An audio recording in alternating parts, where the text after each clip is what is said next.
আমাকে এই কথা এখন জিজ্ঞেস করো না। আমি এর থেকে বেশি কিছুই বলতে পারবো না। এরপর আমি আর ওকে কিচ্ছু জিজ্ঞেস করবো না। ও তো আসলে চোর, তাই না? প্রথমে ওকে এ বাড়ি থেকে দূর করো। দেখো, সত্যিটা ঠিক করে না জেনে ওকে এইভাবে চোর বলাটা ঠিক নয়। আরে মা শুধু ধরা পড়েছে, তাও ওকে সাপোর্ট করে যাচ্ছ। গঙ্গা, তুমি কারণটা বলো প্লিজ। দেব সেনাকে কেউ কিডন্যাপ করেছে।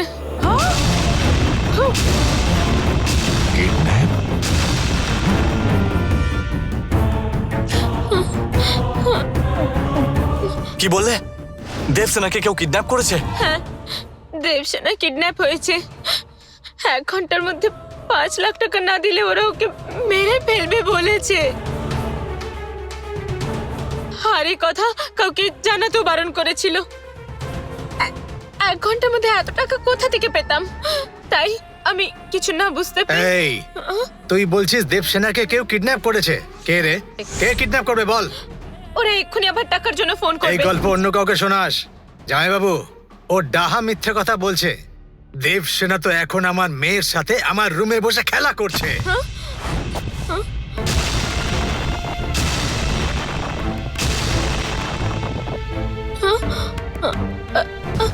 দেখতে চাও?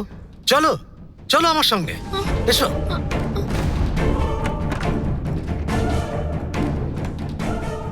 বু! আমাকে দাও। দাও না। দেখুন জামাইবাবু, ও এখানে কি আনন্দে খেলছে। এই নাও। এইয়া।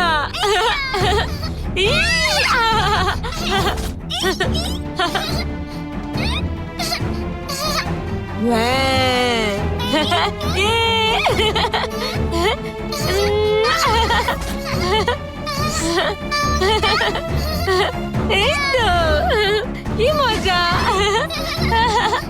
ভালো লাগছে না? কি মজা। এই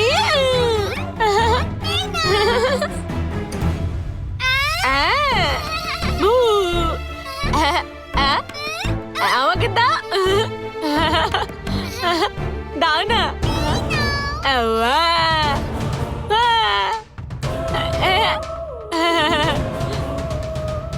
না না না, আমি চোর নই। আমাকে এই অপবাদটা দিও না। দেবসেনাকে বাঁচানোর জন্য এটা করেছি আমি। বাড়ির অন্যদেরকে জানালে ওরা ওর ক্ষতি করে দেবে বলেছিল।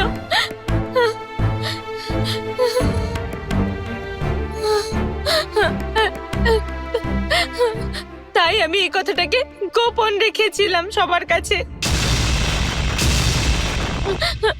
আমি ভগবানের দিব্যি খেয়ে বলছি, একজন ফোন করেছিল দেবসেনাকে কিডন্যাপ করেছে বলে। কিন্তু কেউ কেন এরকম ফোন করবে তা আমি কিছুতেই বুঝতে পারছি না। আমি তোকে ফোনটা করেছিলাম মা।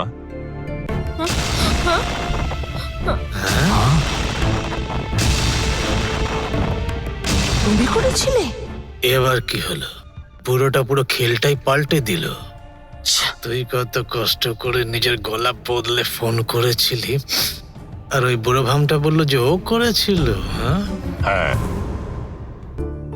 বাচ্চাকে কিডন্যাপ করা হয়েছে, অনেক টাকা নিয়ে আসতে হবে, এসব আমিই ফোনে বলেছিলাম। দেবসেনার যদি কোনো বিপদ ঘটে তাহলে গঙ্গার রিয়াকশন কেমন হয় সেটা দেখতে আমি এটা করেছিলাম। আর এই কথাটা জেনে আমি এত খুশি হয়েছি যে আমি তা প্রকাশ করতে পারবো না। আমি মানুষ চিনতে ভুল করি না।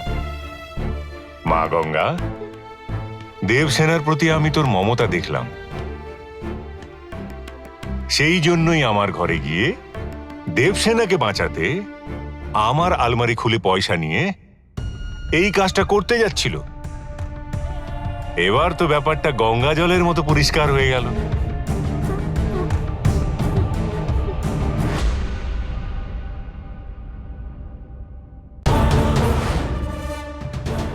আমি যে পরীক্ষাটা নিচ্ছিলাম তাতে আমার বৌমা ডিস্টিংশন পেয়ে গেছে। বুড়োটা দেখছি প্ল্যানটা পুরো ক্যাচাল করে দিল। এসব কি ছেলে মানুষই বাবা? তোমার জন্য বাড়ির সবাই গঙ্গাকে চোর বলছিল। দয়া করে তুমি আর এরকম কিছু করো না। সরি জয় বাবু।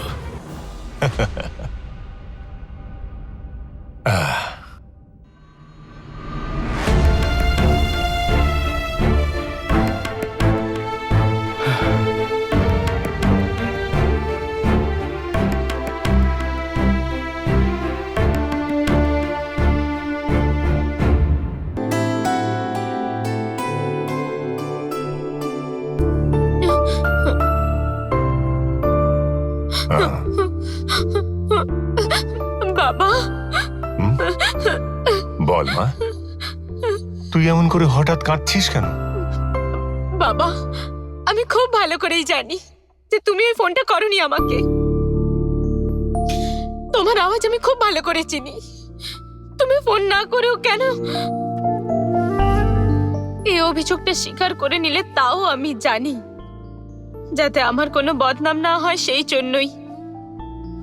কিন্তু সত্যি তুমি এই ফোনটা করনি, তাই না? কিন্তু এই ফোনটা কে করেছিল জানতে হবে। তুই অকারণে মিথ্যে কথা বলবি না, সে কথা আমি জানি মা। এই বাড়িরই কেউ একজন তোকে চোর সাব্যস্ত করতে চেয়েছিল, তারাই ফোনটা করেছিল। আর তারা চায় না তুই এ বাড়িতে বউ হয়ে আসিস। এখন যদি আমরা তাদেরকে খুঁজতে চাই তাহলে এই বংশেরই বদনাম হবে। সেই জন্যই আমি এই দোষটা নিজের কাঁধেই নিয়েছি। তোর মতো একজন সরল মেয়ে চুরি করতেই পারে না, এইটুকু বোঝার মতন বুদ্ধি ভগবান আমায় দিয়েছেন মা। যাদেরকে নিজের ভেবেছিলাম তারাই পেছন থেকে ছুরি মারছে। এখন তো আমার এইসব আত্মীয়দের আমি এই কারণের জন্য আমার বাড়ি থেকে তাড়িয়ে দিতে পারি না। সেই জন্যই দোষটা নিজের কাঁধে নিলাম। আমি জানি তুই সবসময় চাস এই পরিবারের ভালো হোক, কিন্তু এরা তোকে মেনে নিতে পারছে না, তাই তোকে কষ্ট দিচ্ছে। আমি আজ ওদের হয়ে তোর কাছে ক্ষমা চেয়ে নিচ্ছি মা। বাবা, আজকে যদি তুমি এরকম কথা না বলতে তাহলে তো সারা জীবনের জন্য এই কলঙ্ক আমার মাথায় লেগে যেত। তুমি আজকে এক বড় অসম্মানের হাত থেকে আমাকে রক্ষা করেছো বাবা। এই জন্য আমি চিরঋণী হয়ে থাকবো তোমার কাছে।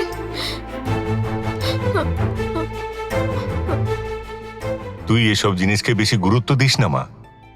তুই এ বাড়ির বউ হয়ে আসতে চলেছিস, তার আগে এসব নিয়ে আর ভাবিস না মা।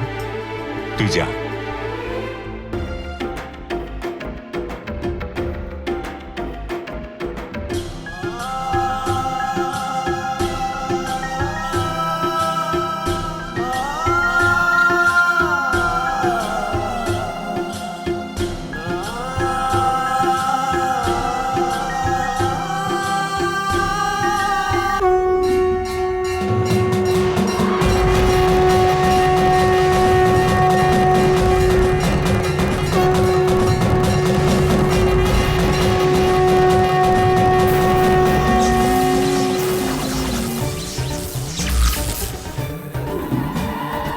মা ভৈরবী, এই জলটা খেয়ে নাও।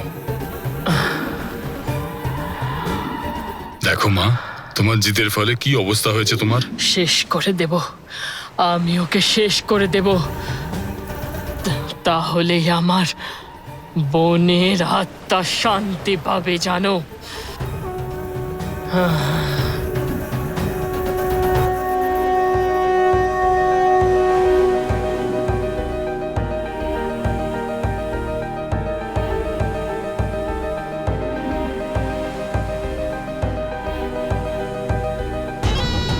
এখানে আমাদের আর কি কাজ আছে মা? চলো আমরা আবার মন্দিরে ফিরে যাই। ওর কাহিনী শেষ না করে আমরা কি করে মন্দিরে ফিরে যাব বল? আমরা তো নিজের বাড়িতে, আমরা ওকে তো মারতে পারিনি, তাই না? ওর বাড়িতে আমরা ওকে মারতে পারিনি তো কি হয়েছে? ও কি বাইরে আসবে না নাকি?